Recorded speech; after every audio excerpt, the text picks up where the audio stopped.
Nosotros en el año 2013 comenzamos a ver, nos llamó la atención que comenzábamos a ver eh, personas saliendo del país, veíamos los diálogos en los hogares venezolanos hablando del plan B, ¿no? Digamos, ¿qué hacemos si eso ocurría? Recuerdo además una vez ahí en el geriátrico nuestro, en el IPP, estábamos reunidos varios profesores, varios de ellos, por cierto, de la Facultad de Medicina, y entonces uno de ellos dice, oye, vale, qué problema, vienen mis hijos con el nieto, ¿no? Quieren conocer, qué empeño en conocer Venezuela, ir para el Ávila. Entonces era el tema, en ese momento era la inseguridad. Y escuché una frase bueno, todavía retumba en mi...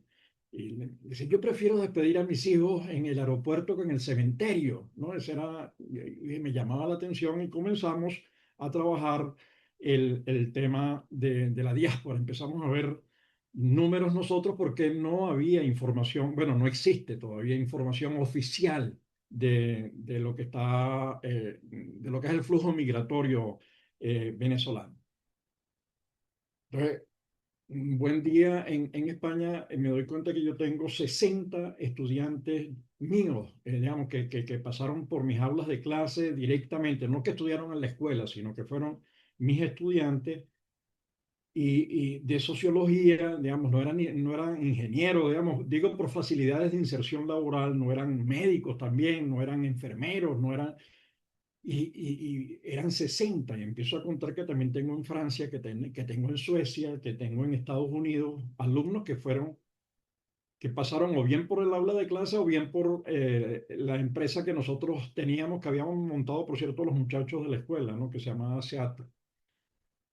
Y empezamos a hacer preguntas y conversando con un gran amigo sociólogo que vive en París desde hace mucho tiempo y que además fue acusado por Ramonet, el que le hizo la última entrevista el 2 de enero a Maduro, el que dirigía Le Monde Diplomatique.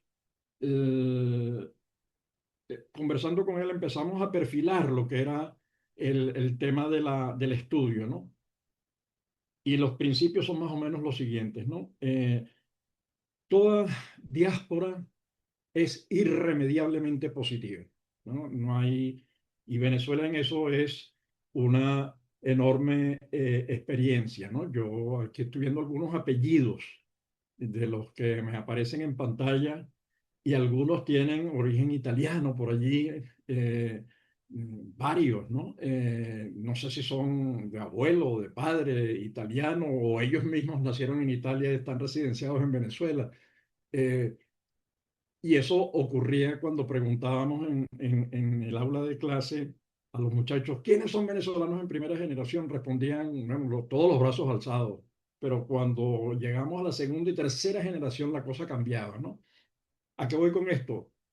A que la historia de Venezuela, sobre todo la historia reciente, es una historia de inmigración que comienza y se desarrolla, bueno, comienza de toda la vida, digamos, desde los Huélsares llegaban los barcos con canarios cuando recalaban en las islas y tenían que cargar no solamente comida, alimentos y bienes, sino que tenían que llevarse personas porque tenían que poblar el nuevo mundo, a mezclarse con las poblaciones de acogida, ¿no? Entonces, esa Venezuela que se hizo grande con la migración y que además los migrantes se hicieron grandes con esa Venezuela, porque fue una relación ganar-ganar, era así como el punto de partida. Y eso nos llevó a un segundo punto. Eh, el segundo punto es esta inmigración creció en Venezuela cuando se desarrolló una estrategia dirigida por las élites política, económica, cultural, que coincidieron en la necesidad de atraer migrantes. El séptimo eje de la política de Eliezer López Contreras fue exactamente cómo traer migración y bajo el ministerio que dirigía Alberto Adriani se desarrolló la política y se creó el Instituto Técnico de Inmigración y Colonización, que lo dirigió Arturo Uslar Pietri, que bueno, fueron a recibir en barcos, fueron a recibir los barcos que llegaban de los migrantes vascos a La Guaira, que venían huyendo desde Francia a Venezuela. Perdón. Entonces, hoy, a casi 100 años de distancia, nosotros necesitamos una política y una estrategia distinta. Una estrategia que entiende que esa diáspora que lo que hizo fue mudarse más lejos, no, incluso ni siquiera más lejos, porque mudarse de Maracaibo a Barranquilla no es necesario, o a La Guajira, no es necesariamente más lejos que mudarse de Maracaibo a Carúpano, ¿no? Entonces, el tema de las fronteras comienza a difuminarse y más en un mundo crecientemente globalizado. Entonces, hoy necesitamos una estrategia que entienda que el mejor activo que tiene un país es su capital humano y que además el capital humano es el fin del desarrollo, ¿no? Eso que ya venían hablando en la charla anterior sobre la polémica entre sustentabilidad y sostenibilidad. Bueno, más que polémica es cambio de lengua de origen. Entonces, ese es un segundo tema. Un tercer tema es Venezuela ensanchó su frontera. El mapa de Venezuela ya es historia. Tenemos 9.200.000 venezolanos esparcidos en más de 1.500 municipios, más de 500 ciudades y más de 90 países, ¿no? Los pequeños y las arepas se venden hasta en Groenlandia. Entonces, ya eso da una idea de cómo el país se ha ensanchado, se ha hecho presente en todo el mundo. No es solamente la arepa, no es solamente la yaca, no es solamente el diablito o el tequeño, sino que también es el cuatro, es la música, es la sociabilidad del venezolano, es la cultura, que a veces se olvida en los análisis, ¿no? Son pocas las familias en Venezuela que no tengan un hijo, un nieto, un hermano, un tío, un abuelo que esté viviendo en otra frontera, ¿no? Eso es, eh, y quienes están en otra frontera, quienes se han mudado más lejos, no son palabras mías, eso se las robó un profesor que está ahorita en Argentina, un ingeniero venezolano, profesor de ingeniería mecánica, Abilio. El profesor Ávila dice, no, es que nos mudamos más lejos. Ahorita yo estoy viviendo en Buenos Aires, pero yo estoy conectado todos los días con Venezuela y además hago trabajos con Venezuela. No hay la noción de frontera, entender el país.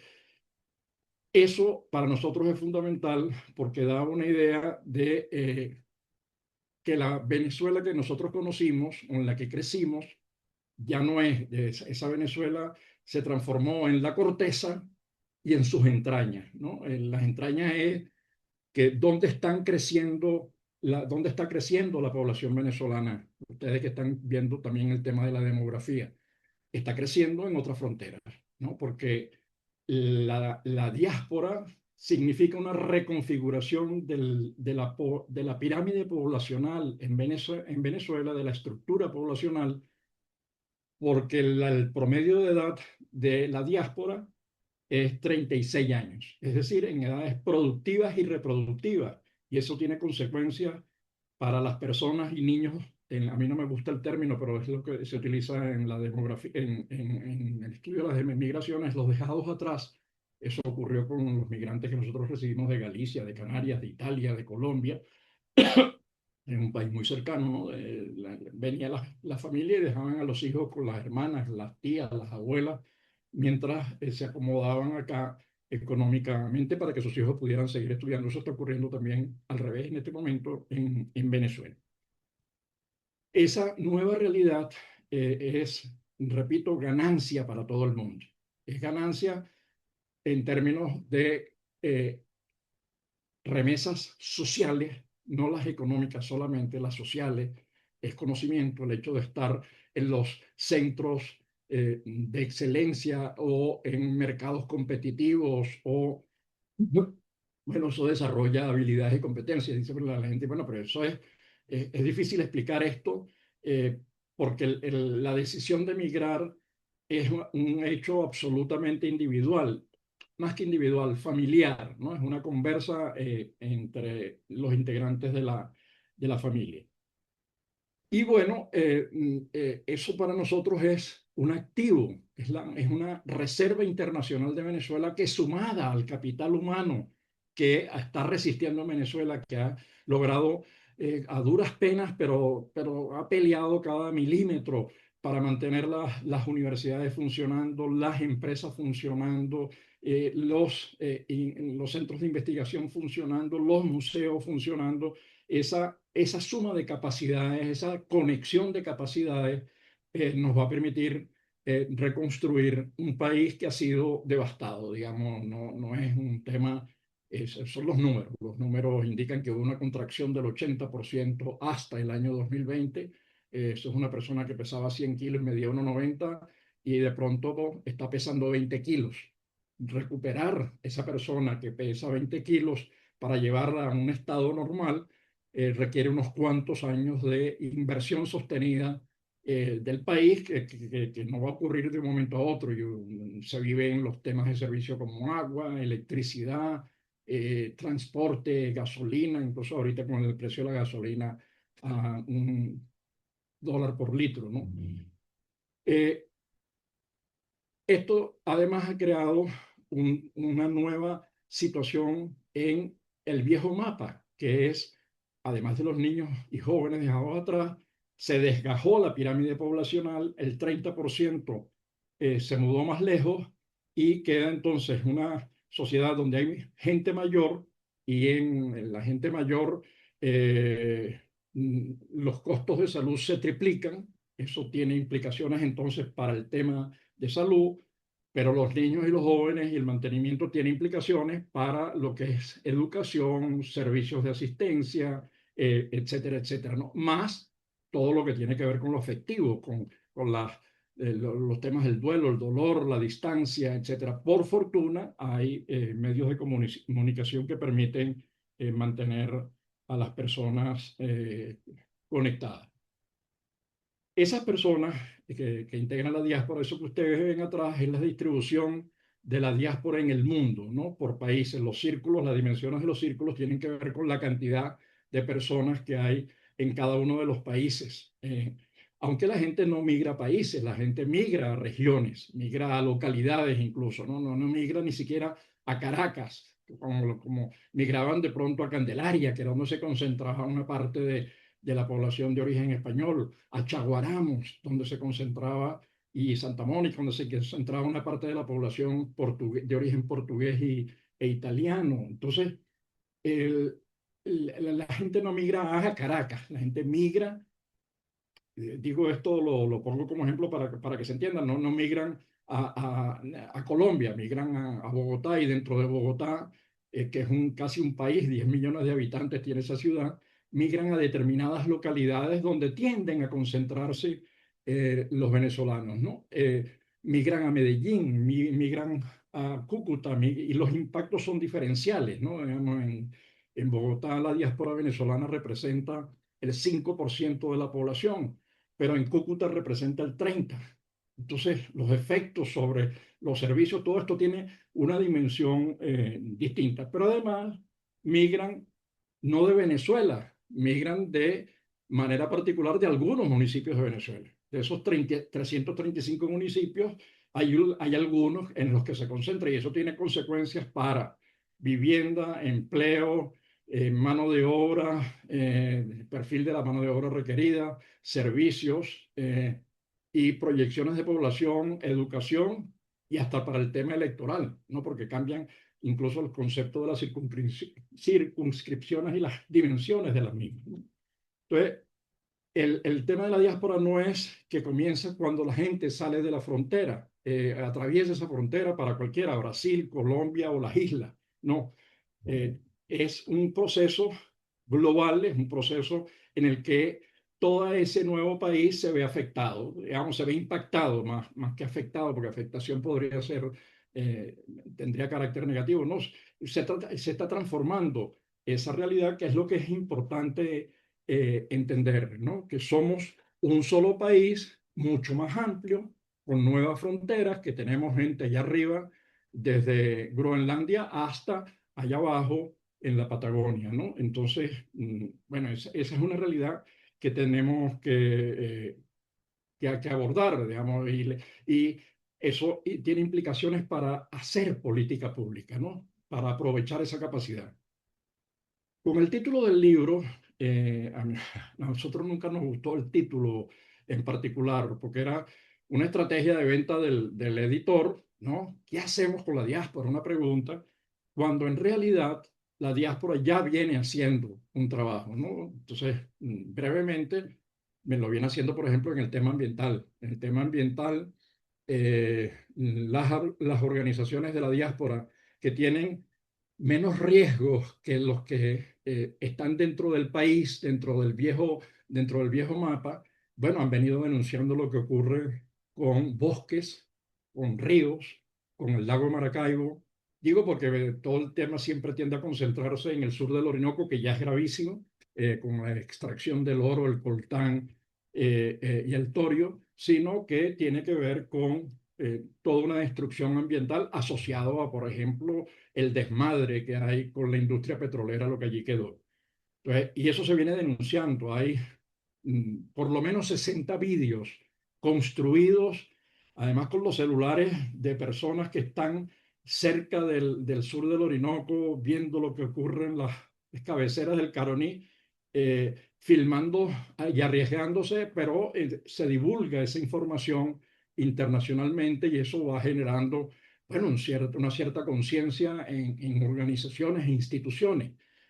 Lo mismo se viene haciendo en el campo de la educación, lo mismo se viene haciendo en el campo de la salud mental, lo mismo se viene haciendo en el campo de la medicina. Nosotros hemos hecho un trabajo de relación interesante con la gente de telemedicina en la central y por eso nosotros hemos firmado, digo el observatorio, ha firmado un acuerdo con la Universidad Central y necesitamos que dentro del país, dentro del viejo mapa, se cree una institucionalidad que aborde todas estas cosas que no están siendo respondidas, ¿no? Y a mí me llama la atención porque después de que establecimos el acuerdo, desde antes de establecer el acuerdo con los dos equipos que estaban compitiendo por la rectoría, le decíamos, es necesario que la universidad, así como en Colombia hay un observatorio de Venezuela, en Chile hay grupos pensando el tema, hay centros de estudio de las migraciones, no es posible que la máxima casa de estudios del país, donde nació este proyecto, no tenga un centro de investigación, estudio, de conexión, de abordaje, las implicaciones internacionales de la diáspora, ¿no? Ok, sobre ese mapa, entonces, que es distribución de cantidad de personas por país, comunidad, son, repito, más de 1.500 municipios, nosotros construimos un segundo mapa, que es el mapa de las organizaciones de la diáspora.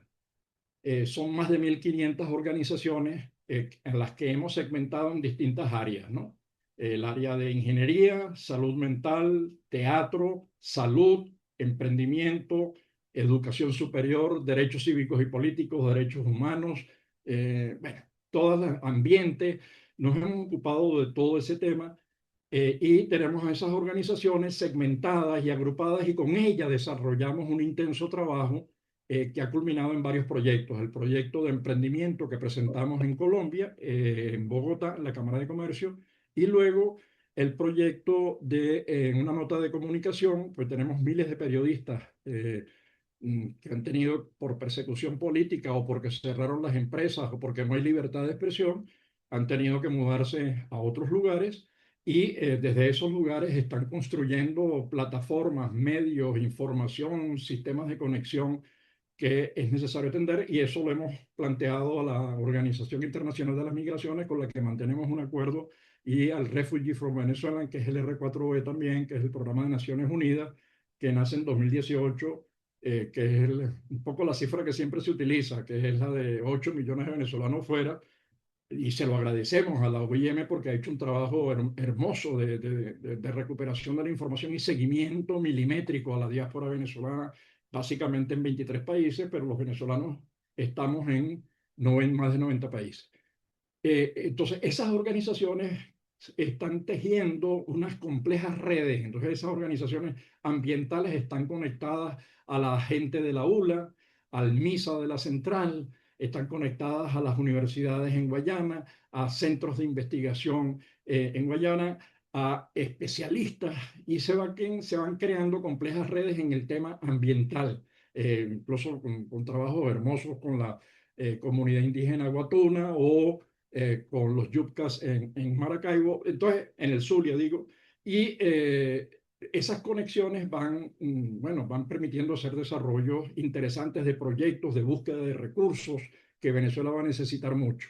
En el área de las ingenierías, la Academia de Ingeniería y Hábitat de Venezuela ya tiene un capítulo en España que además está conectado a asociaciones similares en ese país, identificando, por supuesto, fuentes de financiamiento, desarrollo de proyectos, aprendizajes, alianzas estratégicas, y nuevamente en el teatro, y nuevamente en la música, y nuevamente en todos los ámbitos, estas organizaciones se están conectando, y eso es lo que ha venido prefigurando la estrategia de gobernanza. Digamos, la gobernanza se ha construido sobre bases de la relación de trabajo de estas organizaciones, que tienen además un perfil marcadamente femenino. La presencia de la mujer venezolana es impresionante en las organizaciones, que además conectadas transnacionalmente, porque tenemos ciudadanos que son transfronterizos y organizaciones transfronterizas conectadas, pero además conectadas a centros específicos. Nosotros tenemos relaciones,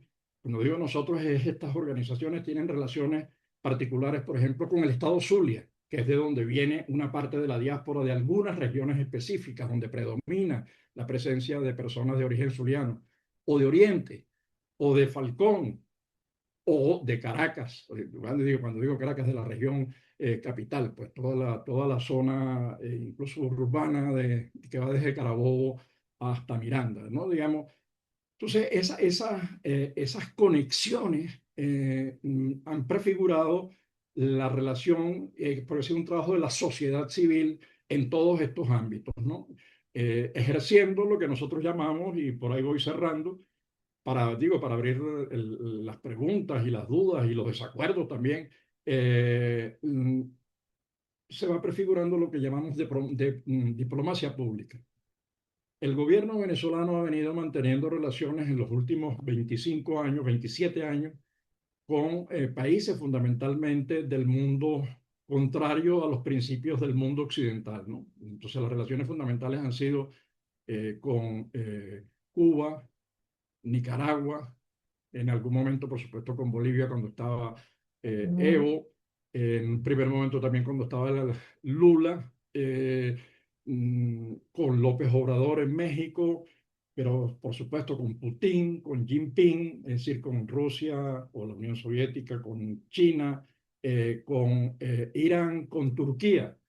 Y parecía un carrito chocón, ¿no? Y eso generó muchos problemas a la diáspora venezolana, porque desaparecieron los consulados cada vez que se rompían las relaciones.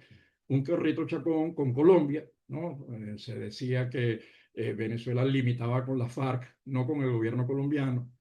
Eh, mm, con Estados Unidos tampoco hubo relaciones, digamos, se rompieron muy rápidamente. Luego se rompieron, se han mantenido en sube y baja con Ecuador, con Perú, con España, dificultades con Francia, Alemania, en particular con España, que es el país que recibe mayor número. Mientras que la diáspora se mueve en dirección opuesta a la política oficial. La diáspora se mueve hacia los países del mundo democrático. La migración no se dirige a Cuba, no se dirige a Nicaragua, no se dirige a Rusia, no se dirige a Irán, sino se dirige a los países con los cuales Venezuela ha mantenido relaciones históricas tradicionales, que son los del mundo democrático y del sistema democrático liberal, en el que hay contrapeso de poderes.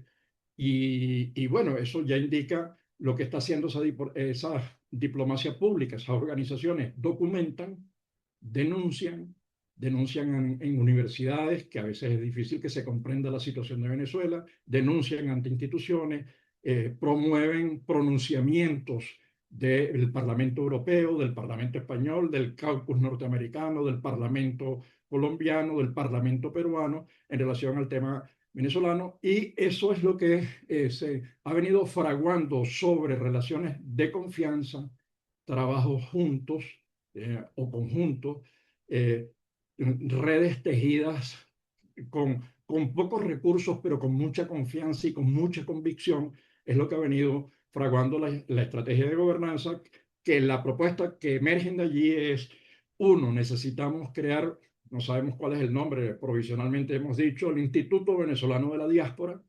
Ese Instituto Venezolano de la Diáspora tiene que tener una elevadísima presencia de sector privado, a diferencia de la que se hizo en 1936 para atraer migrantes, una política en la que el sector privado y la empresa, que es el gran dinamizador en los procesos de integración, generación de empleo para la diáspora y desde la diáspora, descentralizado, ¿no? Por aquello que decíamos que la gente no migra de un país, sino de localidades específicas, y eso tiene efectos sobre esas localidades específicas, y aprovechando y apoyándose y respetando lo que ya existe. Esto requiere un nuevo servicio exterior, un nuevo concepto del consulado, que lo presentaremos dentro de poco. Ya hicimos un programa con este tema del consulado.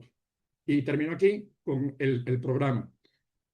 Nosotros desde el año 2017 iniciamos un programa en Radio Caracas Radio con Thais Peñalver, se llamaba Buen Provecho, creo que se llamaba, el programa se llamaba Buen Provecho, y nuestro espacio semanal era La Voz de la Diáspora, ¿no?